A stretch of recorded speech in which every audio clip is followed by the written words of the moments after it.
ပြီးခဲ့တဲ့အပိုင်းမှာတော့ရှိုင်းနယ်ကိုကယ်တင်ဖို့အတွက်ဇာမနီမျိုးနွယ်စုခေါင်းဆောင်နဲ့ရှောင်းရန်တို့အပြင်းထန်တိုက်ခိုက်ခဲ့ကြပါတယ်။ရှောင်းရန်က6ရောက်ကျဲမိတော့ဂျပန်ကိုအသုံးပြုကန်ဒီမှာပဲ9ရောက်ကျဲကောင်းကင်မွေအဖြစ်ရှိုင်းနယ်ပြန်လည်လှုပ်ထလာခဲ့ပြီးဇာမနီမျိုးနွယ်စုခေါင်းဆောင်ကိုတပ်ပြစ်လိုက်ပါတယ်။တိုက်ပွဲကမပြီးသွားသေးပဲဇာမနီမျိုးနွယ်စုခေါင်းဆောင်ပြောသွားတဲ့အတိုင်းချင်းရမ်းမှအန္တရာယ်ရှိနေတာမို့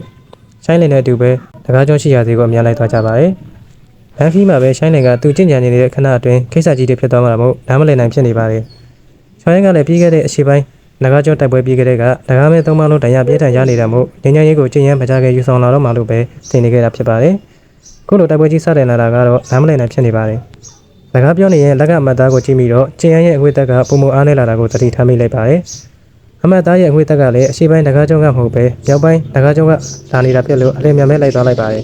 ။မြောက်ပိုင်းနဂါကျော်မှာတော့နဂါကျော်တစ်ခုလုံးငြိမ်းချမ်းဖို့အတွက်မြောက်ပိုင်းနဂါဘရင်နဲ့ကျင့်ရန်တို့အပြင်းထန်တိုက်ခိုက်နေကြပါတယ်။အင်ဟကဘာနေတာမို့ကျင်းရန်တယောက်လည်းလမ်းနံပါတ်လေးစသာပြီးဓာတ်ပလာနဲ့ရင်ဆိုင်နေရပါတယ်။အရှင်တွေကိုထိန်းချုပ်နိုင်ဖို့အတွက်နဂါတုတ်တဲ့ဓာတ်ကိုစစ်ခေါ်လိုက်ရပါတယ်။ဓာတ်ထွက်လာတဲ့မြကျွန်းမော်ကနဂါမျိုးနွယ်သူတွေအားလုံးဖိနေတာကိုခံလိုက်ရပါတယ်။ဓာတ်ကိုသုံးတာကကိုနှစ်တာတော်သေးကိုကုန်ခန်းစေတာမို့ကျင်းရန်အနေနဲ့တိုက်ပွဲကိုအလင်းများဆုံးသက်ဖို့အတွက်လိုအပ်ပါတယ်။မဟုတ်ရင်ဓာတ်ရဲ့တိုက်စားမှုကိုခံရပြီးဒီတိုက်ပွဲကတေချာပေါက်ရှုံးသွားမှာဖြစ်ပါတယ်။ဒီလိုနဲ့တိုက်ခိုက်ကြရင်ဓာတ်ခုချက်တစ်ခုကိုတော့အပြည့်အဝဆုံးချနိုင်လိုက်ပါတယ်။နဂါတုတ်တဲ့ဓာတ်ရဲ့အားနည်းချက်ကိုသိထားတဲ့မြောက်ပိုင်းနဂါဘင်မှလည်းသူ့လူတွေကိုစုကမ်းပြီးကောင်းကင်မှာအလေးရောက်စီရင်တစ်ခုဖော်လိုက်ပါတယ်။အစီရင်ကရှင်းအောင်နဂါမျိုးနွယ်စုရဲ့တစ်ခုလုံးရဲ့တားမြစ်စီရင်တစ်ခုဖြစ်ပြီးအသုံးပြုလိုက်ပြီးဆိုတာနဲ့အစီရင်အတွင်းမှာရှိတဲ့လူတွေရဲ့တွေးတွေကိုတတ်သိခံရမှာဖြစ်ပြီးအစီရင်ဘိုဟိုကတော့စွမ်းရည်တွေတိုးလာမှာဖြစ်ပါတယ်။ရပိုင်းနဂါဘင်ကသူ့ဘရင်ဖြစ်ဖို့အတွက်နဲ့မျိုးနွယ်စုဝင်တွေတစ်ခုလုံးကိုအသုံးချဖို့တည်းရွေးထားခဲ့တာဖြစ်ပါတယ်။ကျင်းရန်လည်းအလင်းမြတ်မဲကျွန်းသုံးကျွန်းမဟာမိတ်ကိုခေါ်ပြီးအများဆုတ်ခိုင်းမှုလုပ်ပါတယ်။သူကတော့အချိန်ဆွဲပေးထားဖို့အတွက်ကြိုးစားပါတယ်။အစီရင်ကအားကောင်းလုံးတာမို့ဘယ်သူမှမဆုတ်ခါနိုင်ခင်မှာပဲအကုန်လုံးထိန်းချုပ်ခံလိုက်ရပါတယ်။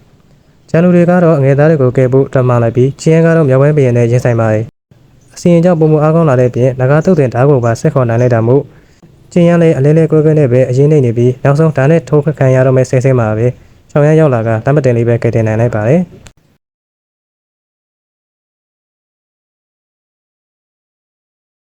ချင်းရန်ရဲ့တရားတွေတော့စီးလုံးနဲ့ကုသပေးပေမဲ့အသုံးမဝင်ဖြစ်နေတာမို့ထူးခြားမိတော့နဲ့ပဲယာယီကုသပေးထားပါတယ်။ရှိုင်းနိုင်ငံကသူရောကူတိုက်ပေးရမလားမေးပေမဲ့ချောင်းရန်ကတော့ကျင်းရန်နားမှာစောင့်ရှောက်ပေးဖို့အတွက်ထားခဲ့ပြီးသူတယောက်တည်းတိုက်ပါတယ်။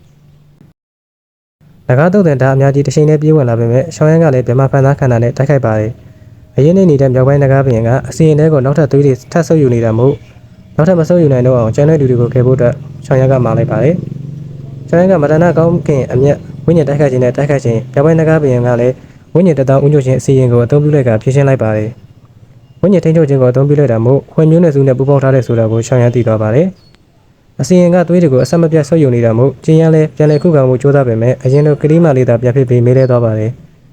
ချောင်းရန်ကတော့ပင်လယ်တစ်ခုအတွက်နဲ့အခုလိုကိုမျိုးနဲ့စုဝင်တွေအကုန်လုံးကိုဒုက္ခရောက်စေတာကတစ္ဆာမိတ်တဲ့လုပ်ရပဲလို့မြောက်ပိုင်းနဂါဘရင်ကိုပြောပါတယ်။မြောက်ပိုင်းနဂါဘရင်ကလည်းဘရင်ဖြစ်ဖို့သာအဓိကဖြစ်ပြီးချောင်းရန်နဲ့ဟွေမျိုးနဲ့စုတွေကလည်းရန်ရွေးရှိတာမို့မင်းရဲ့ဝိညာဉ်ကိုဟွေမျိုးနဲ့စုစီအပ်မယ်လို့လေလုံးထားနေပါတယ်။ထိုအချိန်မှာပဲအစီရင်တဲကနေမိစ္ဆာနဂါသုံးကောင်ထွက်လာပြီးချောင်းရန်စီပြေးဝင်လာခြင်းမိတော့တွေကိုထိန်းချုပ်ကယူပါကကာကွယ်ပေးလိုက်ပါတယ်။ချောင်းရန်ကတော့မင်းပြောတဲ့နဂါပလင်ကခုလိုမျိုးရဲ့အလောင်းနဲ့ဝိညာဉ်တွေကိုနင်းရှိပြီးဖြစ်လာတဲ့တင်းကျန်းကိုတက်တက်ပြစ်ပြီးမင်းဟာ400နဲ့ရှေးရောက်နဂါမျိုးနဲ့သူဝင်ဖြစ်ဖို့မထိုက်တန်ဘူးလို့ပြောကလူငယ်မီးကိုပေါက်ဆက်ပြီးမိခန္ဓာကိုဖျက်ဆီးကမြောက်ပိုင်းနဂါပြင်ကိုမင်းတွေဖို့ဆင်သင်းဖြစ်ပြီးလားလို့မေးလိုက်ပါတယ်။ဒါကတော့ကောင်းကင်ဘုံသို့စစ်ပြိုင်ခြင်းအပိုင်း201ဖြစ်ပါတယ်။အဆုံးထိကြည့်ပေးတဲ့အတွက်အားလုံးကိုကျေးဇူးတင်ပါတယ်။နောက်ဗီဒီယိုတွေမှာပြန်တွေ့ကြပါမယ်။